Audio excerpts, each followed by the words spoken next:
run marathon affair. Got my food, batten down the hatches, and ready for one last try. All right, it is May 2024, and I'm kicking off my Kentucky public land whitetail hunt. But I'm not coming down here to do some kind of scouting trip. I'm not down here prepping trees or access routes or anything like that. I'm actually coming down to participate in a volunteer habitat improvement day on the public land that I'm going to hunt this fall. So I'm actually going down to the National Forest to be a part of an event that's a part of something I started last year called the Working for Wildlife Tour.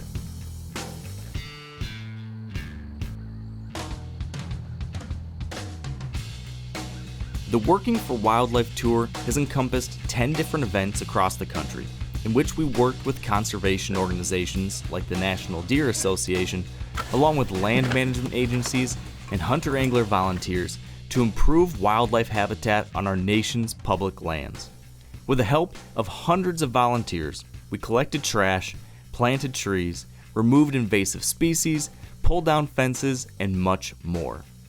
The goal of all of this was to not only give back to our public lands in a meaningful way, but also to empower and remind hunters and anglers of the positive impact we can have on these places. The abundance of young forest ecosystems today is less so on national forest lands than it would have historically been. We don't have enough young forest out there. We have lots of mature forest. We have to have that young forest and sunlight getting down to the forest floor so that we can ensure we have a variety and diversity of plants and wildlife out there to ensure that we have forest here into the future. 3 of our planned events have been focused on improving forest health here in Kentucky in partnership with the NDA's Public Lands Initiative. During the first, we collected acorns for a future reforestation effort. Today, we're focusing on oak release and removing invasive species. And next year, we'll return to plant the oak seedlings grown from the acorns we first collected. So Chris, what's the program here? Cut through the cambium, the outside, and there's shoot a little quick squeeze in there, and it'll kill this autumn olive, which is an invasive species right here. So it's a twofold project. What you're doing is getting rid of non-native invasive species in the autumn olive and the bush honeysuckle that's around the edge, but what you're also doing is creating that edge feathering, that transition zone between your mature timber and your open fields. And that's because wildlife love that kind of thing. Absolutely. Right? It's going to make a deer feel more comfortable. What's your take on like having a bunch of folks show up and do this kind of stuff? Is this something you guys want to see more of? Do you like this happening? Absolutely. We want to see a lot more of it. So here in the southeast region, we've got just shy of 1 million acres. I personally manage a little over 100,000, and I've just got a handful of staff, and we can't get to it all. So volunteer events with these partner people like MeatEater and U.S. Forest Service and Fish and Wildlife, I mean, we can really make some headway with volunteer work. All right, well, I think we're just about wrapped up here with this field and doing all that edge feathering, and the other group is wrapping up at that oak release site. I just need to go home, wait a couple months, come back during hunting season, and I'll be looking forward to seeing what all this looks like. And also, I think it might be just a little bit sweeter having put in a little extra time here ahead of it too. So, can't wait for fall.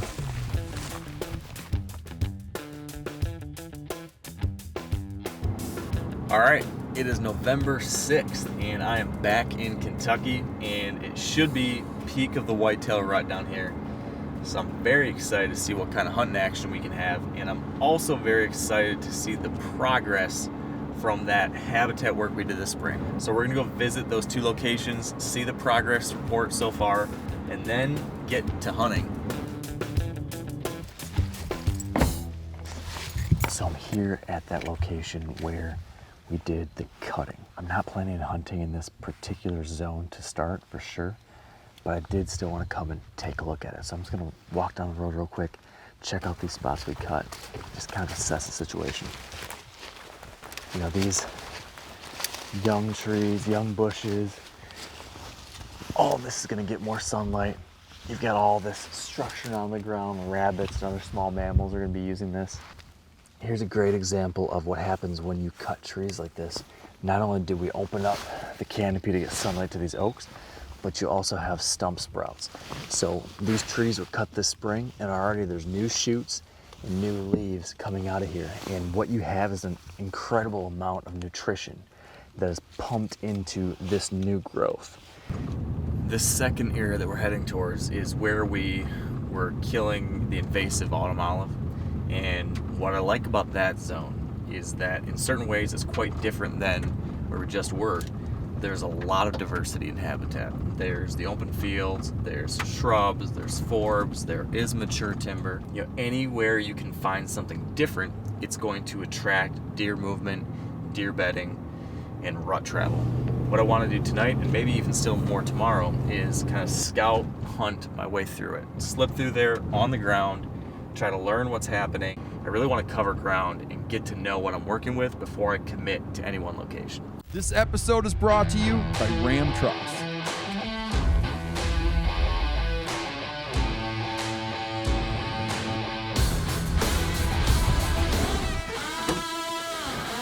Nothing stops Ram. All right, let's go explore. This is that stretch of ground where the invasive species work was done. I just kind of want to survey it, explore this, see where there's deer sign, see what the terrain looks like, and use this rain cover to sneak around quietly.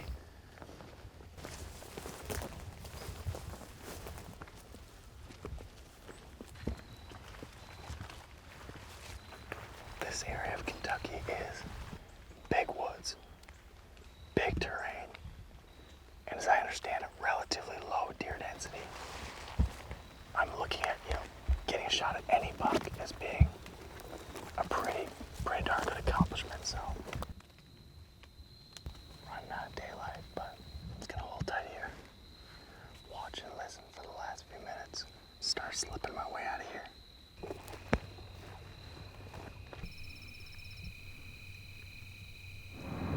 All right, morning of November 7th, and gonna head to a new spot today. Continuing to cast a wide net, try to explore and get a lay of the land. And this new zone has a little bit more intel already because one of the guys I met this spring at the Habitat Project has put a few cameras out in some zones that we were interested in, and he just pulled them and got some really nice bucks down in one particular bottom. So I'm gonna head back in there myself today, scout it out, and see if there's something worth hunting down there.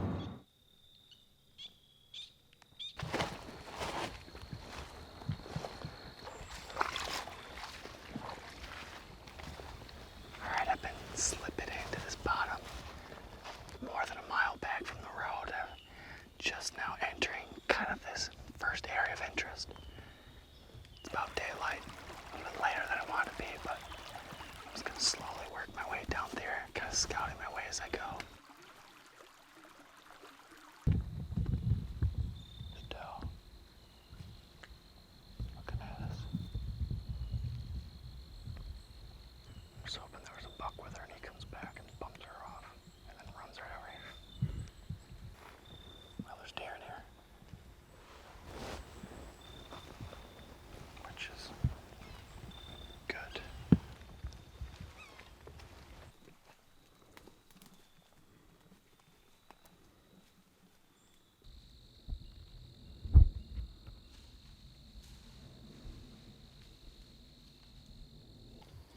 Man, this is not easy hunting. There's nothing laid out clearly. There's no trails. There's no obvious creek crossings.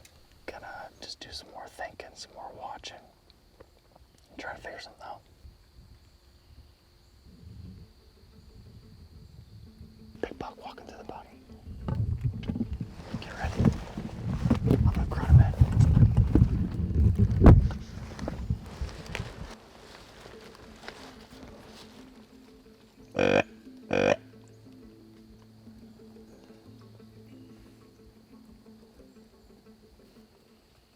You walked right through that open bottom. Bummer. So my little stop and observe plan worked pretty darn well. That big buck came right down the chute, kind of like I was hoping bucks would in here. So I'm gonna slip over there towards where I saw that buck cruise through, and hopefully position myself close to the creek, downwind of this convergence of these three draws, and hopefully be set up there for the next buck that comes through.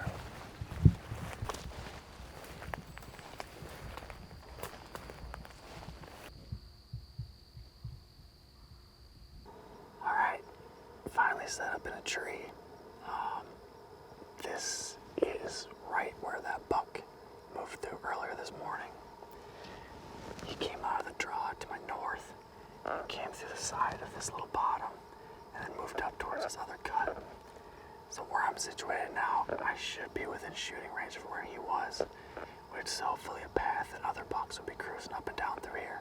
But more important, I'm at the convergence of a whole bunch of different lines of movement. Got 4 different points coming off these ridges, all dropping down to this bowl.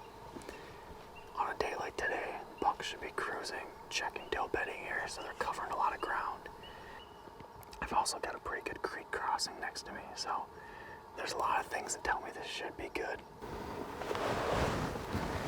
So after 9 of these working for wildlife events, a few things have stood out to me, I guess. Coming out of them, kind of the impact they have, or how they impact the people that have been involved with them, myself included. I think one big thing is that when you go out there and you participate in some kind of project where you are improving the landscape on public land, it immediately gives you a new sense of agency. You feel like you can actually make a difference because you are. On that given day, you are changing things for the better. There's so much in this world where, it just feels like it's all outside of your control, and like you can't change things or you can't fix a problem. But when you go out there and do something what we did here, you can see and you can feel the difference that you made. And that's a good feeling. I'm volunteering because I want to walk my talk. Hunting is the most important thing in my life. Today's event really showed me the importance of getting outside and volunteering, and I feel empowered to continue to do this kind of work. So today's event was monumental for me. I've worked for state agencies in a variety of places before, and it is so hard for them, to get full staff and to get people out. And so it's really important that as a landowner and as a person that comes out on this land that we are able to help. It's just starting small. So if it's 1 or 2 a year, we're building partnerships, we're building friendships and relationships that can last a lifetime. And I think that's really important. These 3 beds here, these are the 3 beds. These are the white oak that we collected last year at the Daniel Boone. All right. We're predicting possibly around 15,000. After we did all the cut tests and testing and cleaned them up, it's hard to imagine that that many people come together. That few people actually can come together with just 5-gallon buckets out there, hands and knees and rakes stuff, and collect enough seed to grow 15,000 seedlings. So it's a forest. Yep. When I hear 15,000 trees, that sounds like That's a heck awesome. of a forest. Yeah. Pretty cool to be right in the middle of where all this work's gonna happen and has happened.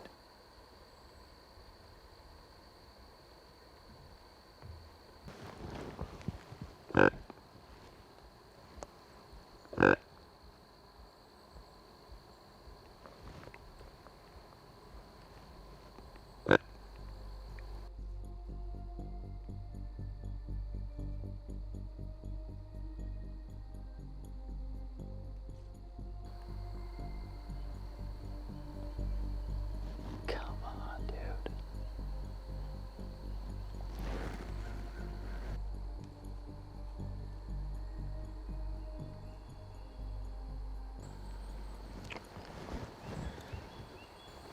Came in doing exactly what you wanted to do, just not close enough. Dropped off this point. Down to the bottom.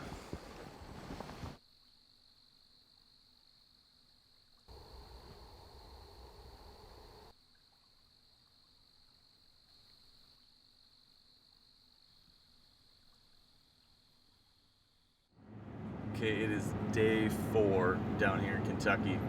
Running out of time. down to my last 2 days. I've decided to switch it up today and go to a new zone that's got a slightly different habitat type. There's a mix of ag and timber and still some hills in this new zone, but hopefully a higher deer density. So on the map,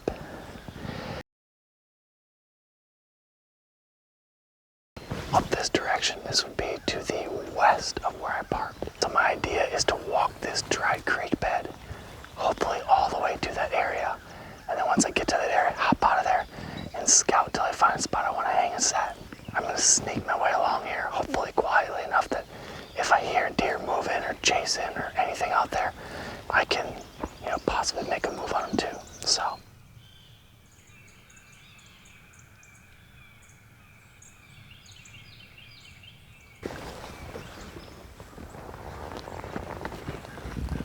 Don't move, Charlie. Hold on. He's looking right at us.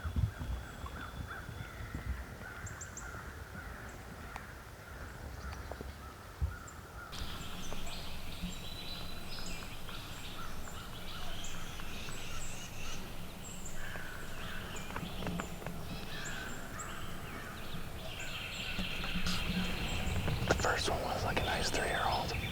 This one was a 1.5 years old.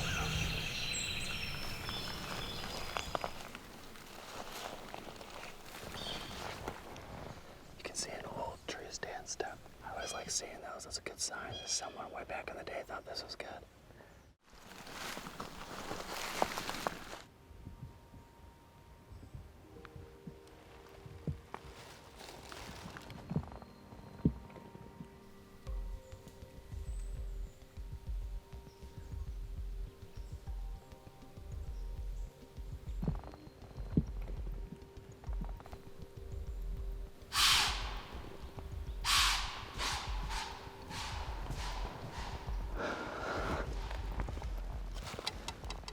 Good news, bad news. Good news, there's a lot of deer here. Bad news is, I've bumped a bunch of them. But a stinking buck walked right up on me as I was sitting here trying to think about where to set up a tree. They're in here.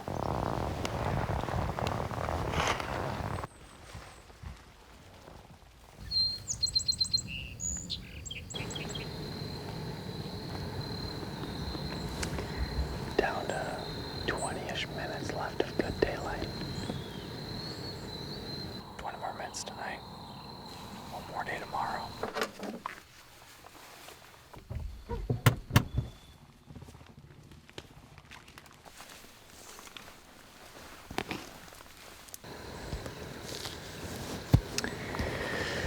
It's November 10th and I am all set up and ready for the last day. Hoping for that last day magic. Got in here as early as I could. Got the tree umbrella set. Got my rain gear packed. Ready for the full all-day rut marathon affair.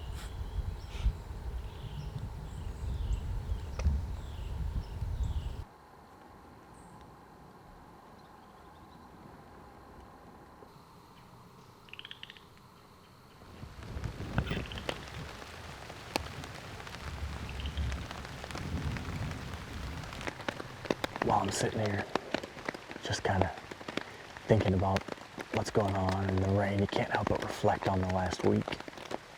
And the big woods, big hills of Kentucky, the national forest, everything that happened there, the kind of chaos that I experienced here in this new piece.